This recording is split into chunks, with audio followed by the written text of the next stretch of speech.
तो देखिए बच्चों, ये है अपना पीएफपी 2.27 का क्वेश्चन नंबर 5। अभी अपन लोगों ने क्वेश्चन नंबर 4 किया था, अब अपन लोगों को करना है क्वेश्चन नंबर 5। देखते हैं क्वेश्चन नंबर 5 क्या कह रहा है बेटा। देखिए जरा, an electric bulb has a power of 500 what, express it in CGS unit. ठीक है ना, ये वैल्यू अपन को गिवन में किसमें, एसआई में कन्वर्ट करना है सीजीएस सिस्टम। ठीक है ना।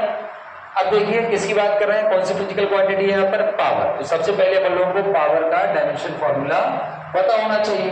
ठीक है ना। अब डायमेंशन फॉर्मूला या तो आप देखिएगा, याद करके रखिएगा, नहीं है या तो एटलीस्ट इसका फॉर्मूला आपको याद होना चाहिए। ठीक है ना। पावर इक्वल टू क्या होता है, देखिए वर्क अपॉन टाइम। वर्क यानी कि इसका डायमेंशन फॉर्मूला कम से कम इसका तो याद होना ही चाहिए आपको, एम एल स्क्वायर टी पर पावर -2 टाइम टी।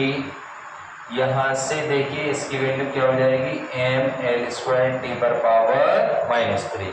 ये क्या हो जाएगा आपका पावर का फॉर्मूला है, डायमेंशन फॉर्मूला। ठीक है ना। यहां से देखिए ए की वैल्यू क्या हो जाएगी 1, बी की वैल्यू 2 एंड सी की वैल्यू -3। क्लियर है ना। ठीक है, आ जाइएगा, देखते हैं क्या एसआई सिस्टम में वैल्यू गिवन में है, सीजीएस में कन्वर्ट करना है अपन लोगों को, नो प्रॉब्लम। वैल्यू लिखते हैं n1 equal to 500, m1 equal to 1 kg, L1 equal to 1 metre, T1 equal to 1 second. ठीक है ना। सीजीएस सिस्टम में लिखते हैं वैल्यू n2 इक्वल टू, इसकी तो वैल्यू भी निकालनी है अपन लोगों को। ठीक है, नो प्रॉब्लम।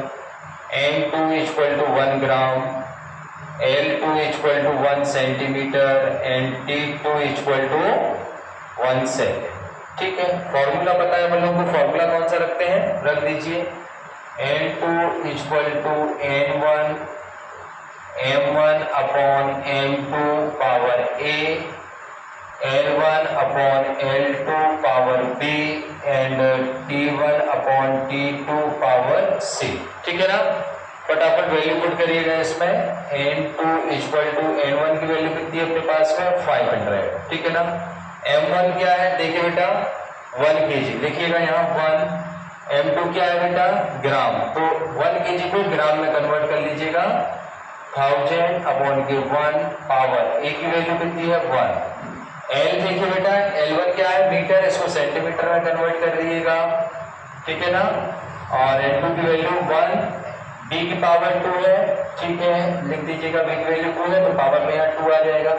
ठीक है ना। T1 की वैल्यू 1, T2 की वैल्यू 1, पावर यहाँ -3, 1/1 है तो कोई फर्क नहीं पड़ता है वहां से। ठीक है ना। तो n2 equal to 500 into 10 to the power 3 into 10 to the power 4। ठीक है ना। तो देखिएगा क्या वैल्यू बनेगी यहाँ से, n2 equal to 500 into 10 to the power 7। इसको ऐसा भी लिख सकते हैं n2 equal to 5 into 10 to the power 9। ठीक है ना। ऐसा ही अपन लोगों को दिया था, कन्वर्ट किस में करना था इसको, सीजीएस में। ठीक है ना। तो वैल्यू क्या हो जाएगी इसकी, अर्ग अपॉन सेकेंड, यानी कि n2 की वैल्यू क्या होगी 5 इंटू 10 टू द पावर 9 अर्ग। ठीक है ना, अपॉन सेकेंड, ये इसकी वैल्यू होगी। ठीक है ना, यही अपना आंसर होगा। Thank you.